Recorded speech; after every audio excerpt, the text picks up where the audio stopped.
Hello everyone, welcome to my channel. आज हम लोग गोल्गी अपैरेटस को डिटेल में कवर करेंगे। गोल्गी अपैरेटस को हम लोग गोल्गी बॉडीज़ भी कहते हैं, गोल्गी कॉम्प्लेक्स भी कहते हैं। वहीं प्लांट सेल में इनको हम लोग डिक्टियोसोम्स कहते हैं। इनकी डिस्कवरी की अगर बात करें तो गोल्गी बॉडीज़ की जो डिस्कवरी थी कैम्लियो गोल्गी नाम के साइंटिस्ट ने की थी 1898 में। उन्होंने इसे नर्व सेल में देखा था। गोल्गी ने इसे देखने के लिए सिल्वर स्टेनिंग टेक्निक का यूज़ किया था। तो इस साइंटिस्ट के नाम जो है ऑनर में ही इस ऑर्गेनल का नाम रखा गया था, that is Golgi apparatus. So the Golgi apparatus was discovered in 1898 by the Camillo Golgi. He observed this organelle in a nerve cell and using a special technique का यूज़ करके इन्होंने इसको ऑब्जर्व किया था, देखा था. The structure was later named as the Golgi apparatus in his honor. इसकी definition की बात करते हैं तो गोल्गी अपैरेटस एक मेम्ब्रेन बाउंडेड सेल ऑर्गेनल है जो यूकैरियोटिक सेल्स में पाए जाते हैं और मेनली प्रोटीन और लिपिड को मॉडिफाई करते हैं, उनको पैकेज करते हैं और उनका ट्रांसपोर्ट करने का काम करते हैं। So Golgi apparatus it is a membrane bounded organelle जो कि यूकैरियोटिक सेल्स में देखने को मिलते हैं। It play a major role in modification, packaging and transportation of the cellular material. Next, we have the structure of the Golgi apparatus. The Golgi apparatus is usually located near the endoplasmic reticulum. तो Golgi apparatus endoplasmic reticulum के आसपास ही क्यों located होते हैं? ऐसा इसलिए क्योंकि endoplasmic reticulum में जो भी प्रोटीन और लिपिड बन रहे हैं वो जल्दी से Golgi apparatus तक पहुंच जाए और फिर उनको ये पैक करेगा, मॉडिफाई करेगा और इनको ट्रांसपोर्ट कर देगा। It consist of the flattened sac like membrane structure जिसको हम लोग सिस्टर्नी कहते हैं। पहले इस डायग्राम की बात कर लेते हैं, पहले इस डायग्राम पे फोकस कर लेते हैं। तो ये सेल के अंदर का डायग्राम है जो कि बता रहा है कि गोल्गी बॉडी की लोकेशन को और उसके आसपास की चीज़ों का इंटरेक्शन कैसे होता है। सबसे पहले सेल मेम्ब्रेन की बात कर लेते हैं। तो सेल मेम्ब्रेन जो होती है वो सेल की आउटर बाउंड्री होती है और ये सब्सटेंसेस की एंट्री और एग्जिट को कंट्रोल करती है क्योंकि हमें पता है कि सेल मेम्ब्रेन जो होता है वो सेलेक्टिव परमिएबल होता है। देन बात करते हैं एंडोप्लाज्मिक रेटिकुलम की, ठीक है। तो एंडोप्लाज्मिक रेटिकुलम और गोल्गी आसपास ही सिचुएटेड होते, लोकेटेड होते। जो रफ एंडोप्लाज्मिक रेटिकुलम होता है उसमें राइबोसोम प्रेजेंट होते हैं और राइबोसोम का काम क्या होता है? प्रोटीन को सिंथेसाइज करना, प्रोटीन को बनाना। और फिर यही जो प्रोटीन बनता है एंडोप्लाज्मिक रेटिकुलम में ये वेसाइकल के थ्रू गोल्गी अपैरेटस तक पहुंचता है। गोल्गी, ये जो ब्लू कलर का स्ट्रक्चर दिख रहा है ये गोल्गी का है जिनका काम क्या होता है? जो प्रोटीन हमारा एंडोप्लाज्मिक रेटिकुलम से बनकर आया है उसको मॉडिफाई करना, उसको सॉर्ट करना और पैकेज करके ट्रांसपोर्ट कर देना। ट्रांसपोर्ट कैसे होता है? ट्रांसपोर्ट वेसाइकल के थ्रू होते हैं। सो ये वेसाइकल गोल्गी और एंडोप्लाज्मिक रेटिकुलम के बीच मटेरियल को ट्रांसपोर्ट करने का काम करते हैं। ओके, अब यहाँ पे एंडोसाइटोसिस दे रखा है एंड एक्सोसाइटोसिस दे रखा है। एंडोसाइटोसिस का मतलब होता है कोई भी चीज़ सेल के अंदर आती है वेसाइकल के फॉर्म में। वहीं एक्सोसाइटोसिस का मतलब है कि कोई भी चीज़ वेसाइकल के फॉर्म में सेल के बाहर जा रही है। अब मैंने प्लाज्मा मेम्ब्रेन वाले वीडियो में एंडो एंड एक्सोसाइटोसिस बहुत अच्छे से डिटेल में समझाया है। उसमें 3 टाइप के एंडोसाइटोसिस के बारे में भी मैंने डिस्कस किया है, तो आप उस वीडियो को चेकआउट कर सकते हो फॉर अ डिटेल। अब इस डायग्राम के बारे में पढ़ लेते हैं। सबसे पहले लेबलिंग है सिस्टर्नी। तो सिस्टर्नी गोल्गी अपैरेटस के फ्लैटेंड सैक लाइक मेम्ब्रेन होते हैं।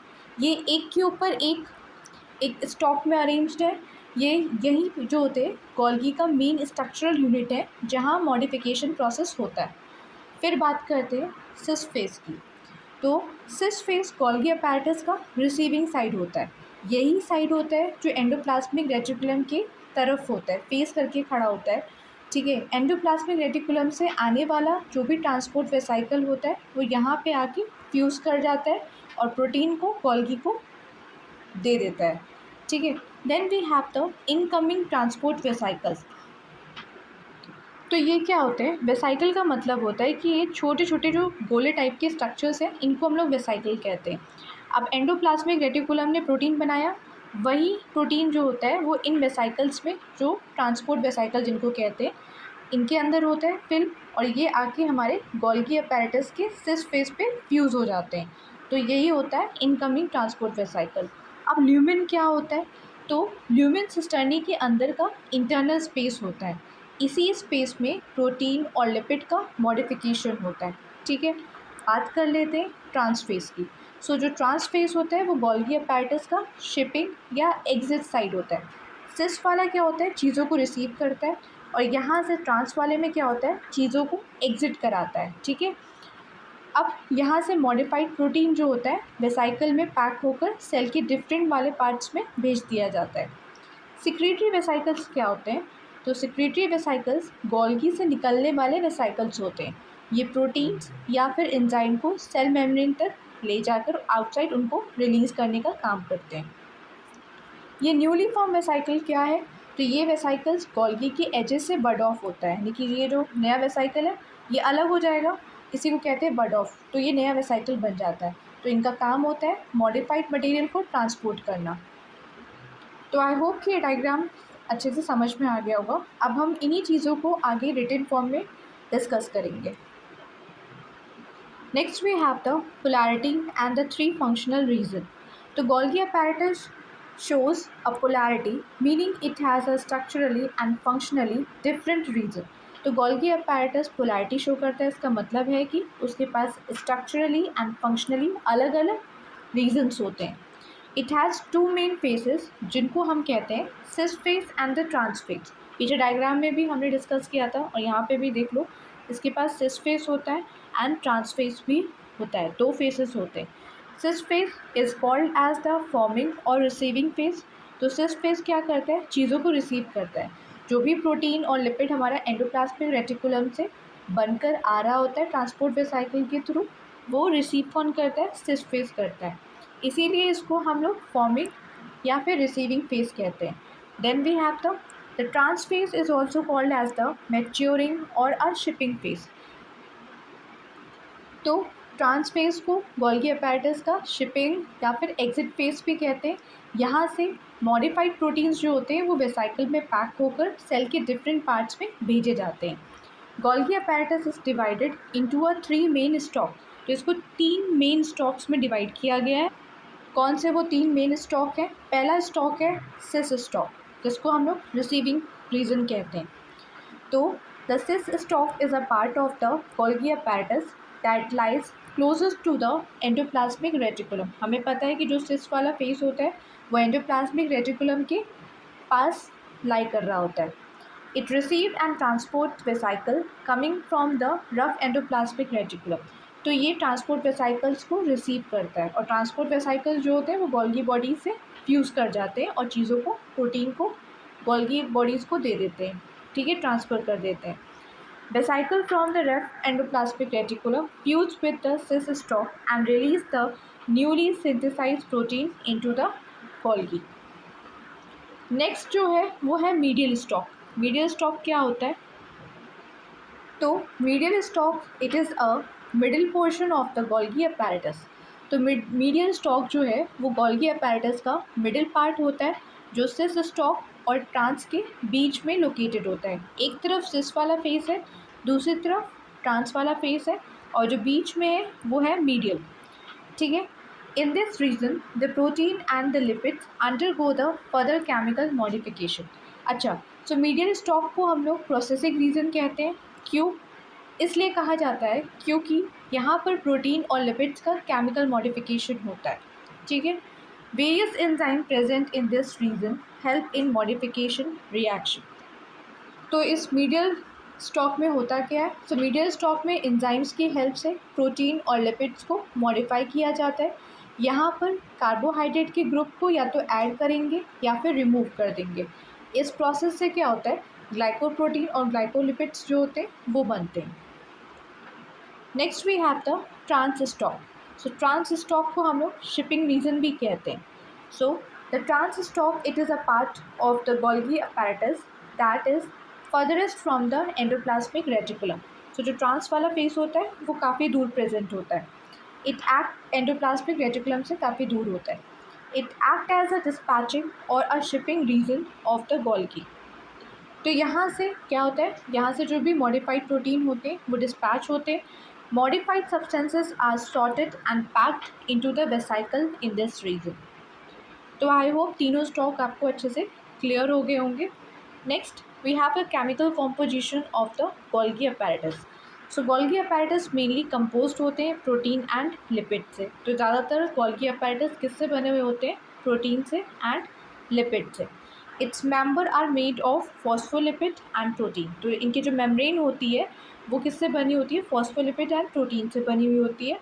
It contain the several enzyme that help in modification and process.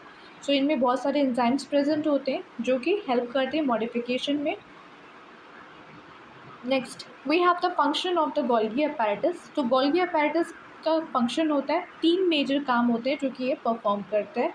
पहला ट्रांसपोर्टेशन, दूसरा मॉडिफिकेशन एंड तीसरा पैकेजिंग। ट्रांसपोर्टेशन फंक्शन, इस रिटन पार्ट को पढ़ने से पहले हम डायग्राम देख लेते हैं। तो इस डायग्राम को पहले समझ लेते हैं तो हमारा जो रिटन वाला पार्ट है वो अच्छे से और समझ में आ जाएगा और वो एक रिवीजन हो जाएगा। बात करते हैं रफ एंडोप्लाज्मिक रेटिकुलम की। सो रफ एंडोप्लाज्मिक रेटिकुलम की सरफेस पर राइबोसोम्स प्रेजेंट होते हैं या फिर अटैच होते हैं, इसीलिए इनको कहा जाता है रफ एंडोप्लाज्मिक रेटिकुलम। ठीक है, यहाँ पर प्रोटीन का सिंथेसिस होता है। ठीक है, प्रोटीन बनते हैं। राइबोसोम्स क्या होते हैं, राइबोसोम प्रोटीन सिंथेसिस का साइट होते हैं। ये mRNA को रीड करके अमीनो एसिड्स को ज्वाइन करके प्रोटीन बनाते हैं। ठीक है, डायग्राम में छोटे छोटे स्ट्रक्चर्स जो दिखाई दे रहे हैं इन्हीं को हम लोग राइबोसोम कहते हैं। Next we have the proteins. तो अब जो रफ एंडोप्लाज्मिक रेटिकुलम ने नया प्रोटीन बनाया है वो क्या होंगे, ये प्रोटीन स्मॉल मेम्ब्रेन वेसिकल में पैक हो जाते हैं और इन्हें हम लोग कहते हैं ट्रांसपोर्ट वेसिकल। इन वेसिकल को ट्रांसपोर्ट वेसिकल कहा जाता है और ये वेसिकल गोल्गी अपैरेटस की तरफ मूव करते हैं। Next we have the Golgi apparatus. अब गोल्गी अपैरेटस फ्लैटेंड सैक जैसे स्टॉक से बना हुआ है जिनको हम लोग सिस्टर्नी कहते हैं। यहाँ पे प्रोटीन का काम क्या होता है, यहाँ पे प्रोटीन को मॉडिफाई किया जाता है, उसको सॉर्ट करते हैं, उसको पैकेज करते हैं।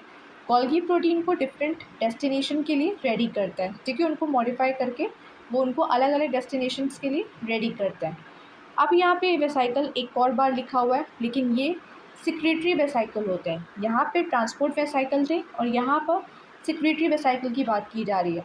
तो गोल्गी अपैरेटस से जो वेसिकल बड ऑफ होते हैं, यानी कि जो गोल्गी अपैरेटस से नए वेसिकल बनते हैं जिसमें मॉडिफाइड प्रोटीन प्रेजेंट होता है, इनको हम लोग कहते हैं सिक्रेटरी वेसिकल। अब ये वेसिकल जो है वो साइटोप्लाज्म के थ्रू सेल मेम्ब्रेन तक ट्रैवल करेंगे और फिर सेल मेम्ब्रेन से जाकर ये वेसिकल फ्यूज़ हो जाएंगे और अपना मटेरियल जो है, प्रोटीन जो है, उसको बाहर रिलीज़ कर देंगे, जिसको हम लोग कहते हैं एक्सोसाइटोसिस। इस प्रोसेस को एक्सोसाइटोसिस कहा जाता है। तो आई होप कि डायग्राम और ट्रांसपोर्टेशन का जो प्रोसेस होता है वो अच्छे से समझ में आ गया होगा। दोबारा से यहाँ पे रिटन पार्ट में हम लोग रिवाइज कर लेते हैं। सो गोल्गी अपैरेटस जो होते हैं वो ट्रांसपोर्ट करते हैं प्रोटीन को एंड लिपिड को within the cell. It receive the newly synthesize protein from the rough endoplasmic reticulum. तो रफ एंडोप्लाज्मिक रेटिकुलम से जो नया प्रोटीन बनता है ये उसको रिसीव करता है। It help in intracellular transport as well as secretion outside the cell. Plant cells में it transport the substances like pectin required for the cell wall formation. Next we have the protein transport mechanism. अभी जो पीछे diagram में revise किया था, पढ़ा था, उसी को यहाँ पे रिटन फॉर्म में दे रखा है। तो प्रोटीन जो होते हैं वो पहले सिंथेसाइज होते हैं। They are first synthesize by ribosome attach to the rough endoplasmic reticulum. तो प्रोटीन सबसे पहले बनेंगे, कहाँ बनेंगे, रफ एंडोप्लाज्मिक रेटिकुलम में बनते हैं, राइबोसोम्स बनाते हैं। and these protein bud off from the rough endoplasmic reticulum in transport vesicle। अब ये ट्रांसपोर्ट वेसिकल में पैक होंगे, ये जो नया प्रोटीन बना है, और कहाँ आएगा, गोल्गी अपैरेटस के पास। अब the vesicle move towards the end fuse with the cis stock of the Golgi apparatus. अब ये जो ट्रांसपोर्ट वेसिकल आ रहा है वो सिस फेस पे फ्यूज़ कर जाएगा और अपना जो भी प्रोटीन है नया वो उसको गोल्गी को ट्रांसफ़र कर देगा। The protein then move from the cis stalk to the medial stalk for the further modification। अब cis stalk से प्रोटीन कहाँ मूव करके जाएगा, मीडियल वाले फेस में जाएगा और वहाँ पे वो प्रोसेसिंग होगी। After the processing protein move to the trans face. अब जब मॉडिफिकेशन हो चुका है प्रोटीन का तो वो ट्रांसफेज की तरफ जाएगा एंड फ्रॉम ट्रांसफेज क्या होगा, वो बर्ड ऑफ हो जाएगा और चाहे सेल के बाहर उसको भेज दिया जाएगा अपनी डेस्टिनेशन तक। Next we have the some vesicle deliver enzymes to lysosomes for the intracellular digestion। अब यही जो सिक्रीटरी वेसाइकल है वो कुछ वेसाइकल हमारे लाइसोसोम के पास जाएंगे, उनको एंजाइम डिलीवर करेंगे। कुछ वेसाइकल होंगे जो प्लाज्मा मेम्ब्रेन की तरफ जाएंगे और अपना कंटेंट सेल के बाहर रिलीज़ कर देंगे। Some protein become integral membrane protein and get embedded in the cell membrane। अब कुछ प्रोटीन होगा जो इंटीग्रल मेम्ब्रेन प्रोटीन बन जाएगा। इंटीग्रल मेम्ब्रेन प्रोटीन क्या होते हैं, प्लाज्मा मेम्ब्रेन में जो प्रेजेंट होते हैं अंदर। कुछ एक होता है इंटीग्रल मेम्ब्रेन प्रोटीन, दूसरा होता है पेरिफेरल मेम्ब्रेन प्रोटीन। तो पेरिफेरल वाले जो होते हैं वो पेरीफेरी सरफेस पर प्रेजेंट होते हैं, वहीं जो इंटीग्रल मेम्ब्रेन प्रोटीन होते हैं वो दोनों मेम्ब्रेन के बीच में प्रेजेंट होते हैं, ठीक है, बायलेयर के बीच में प्रेजेंट होते हैं। इन दिस वे जो गोल्गी अपैरेटस होंगे वो इंश्योर करते हैं कि proper modification, sorting and packaging, transportation of the cellular material. तो इस तरह से गोल्गी अपैरेटस जो होते हैं वो इंश्योर करते हैं कि चीज़ों का सही से मॉडिफिकेशन हो रहा है, पैकेजिंग हो रहा है और उनको ट्रांसपोर्ट किया जा रहा है। Next we have the modification process. The Golgi apparatus modifies the protein and lipid received from the endoplasmic reticulum। तो गोल्गी apparatus का काम ही यही होता है, मॉडिफाई करना चीज़ों को, प्रोटीन को एंड लिपिड को। और ये मॉडिफिकेशन कहाँ पर होता है, तो मीडियल वाले रीजन में होता है। It adds the carbohydrate group to protein and form a glycoprotein, and if it adds the carbohydrate group to lipid and form a glycolipid।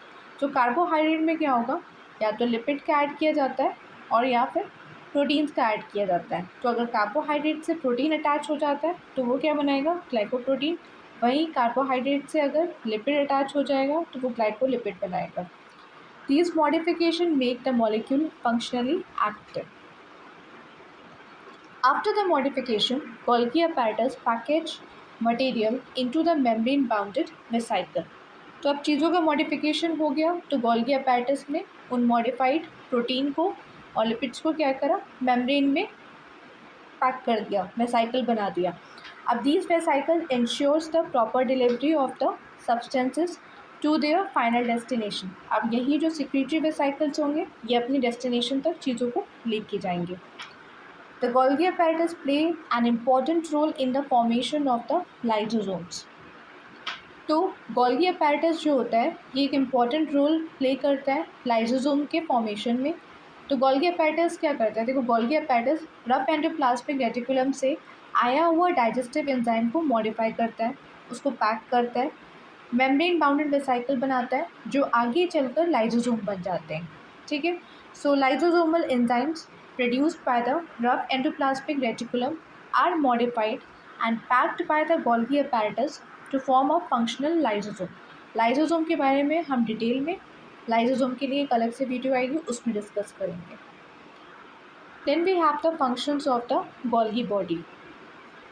It package modified substances into the membrane bounded vesicle for the safe transport।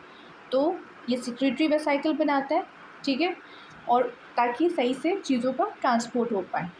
It help in secretion by transporting the material such as enzymes and hormone outside the cell through the secretory vesicles. Then it form the lysosomes by packaging the digestive enzyme. तो Golgi bodies lysosomes बनाते हैं, उनको बनाने में एक major role play करते हैं, अभी पीछे हमने डिस्कस किया। तो Golgi apparatus help in formation of the cell plate during the cytokinesis। cytokinesis का क्या मतलब हुआ, cell division in a plant cell by producing the vesicle that fuse at the center of the cell to form a new cell wall between the two daughter cell। देखो होता क्या है, Golgi apparatus vesicle produce करते हैं जो cytokinesis के time cell के centre में फ्यूज़ होकर सेल प्लेट बनाते हैं, ठीक है। तो बहुत सारे वेसाइकल जो होंगे वो सेल के सेंटर में आके फ्यूज़ हो जाते हैं और एक सेल प्लेट बनाते हैं जो बाद में सेल वॉल बन जाते हैं, ठीक है। Next, it synthesizes and secrete the cell wall material such as pectin and the hemicellulose, which are essential for the plant cell formation. तो गोल्गी अपैरेटस जो होता है वो सिंथेसाइज करता है और सिक्रीट करता है सेल वॉल मटेरियल को, जो कि प्लांट के सेल वॉल को बनाने के लिए इम्पॉर्टेंट होते हैं. In the oocyte of the animal, the Golgi apparatus form the cortical granules that play an important role during the fertilization. The cortical granules formed by the Golgi apparatus help to prevent the polyspermy by releasing the substances that block the entry of the additional sperm after the fertilization. इन दो लाइनों को इस diagram की help से समझो कि ये oocyte है, ठीक है, ये एक सेल है एनिमल का. अब गोल्गी अपैरेटस जो होते हैं वो कॉर्टिकल ग्रैन्यूल्स बनाते हैं. कॉर्टिकल ग्रैन्यूल्स क्या होते हैं? ये स्मॉल मेम्ब्रेन बाउंडेड वेसिकल्स होते हैं जो कि साइटोप्लाज्म में प्रेजेंट होते हैं, जिनके पास क्या होता है? एंजाइम्स होते हैं और अदर सब्सटेंसेस होते हैं. अब जैसे ही स्पर्म जो है oocyte में एंटर करेगा तो एग सेल जो होगी वो एक्टिवेट हो जाएगी. इस एक्टिवेशन की वजह से क्या होगा? कॉर्टिकल ग्रैन्यूल्स जो होंगे वो मेम्ब्रेन से फ्यूज़ कर जाएंगे और उसको मॉडिफाई करने का काम करेंगे. मॉडिफिकेशन क्यों? ताकि कोई और स्पर्म जो है एंटर ना कर पाए oocyte में, और इस तरह से ये पॉलीस्पर्मी को प्रिवेंट करने का काम करते हैं. तो आई होप कि अब ये दो लाइनें समझ में आ गई होंगी कि कैसे गोल्गी अपैरेटस जो है वो पॉलीस्पर्मी को प्रिवेंट करता है. सो अब ये दो लाइनें अच्छे से समझ में आ गई होंगी. नेक्स्ट वी हैव द तो गोल्गी अपैरेटस जो होते हैं स्पर्मियोजेनेसिस के टाइम एक्टोसोम्स फॉर्मेशन के लिए भी रिस्पॉन्सिबल होते हैं और ये कॉर्टिकल ग्रैन्यूल्स भी बनाते हैं.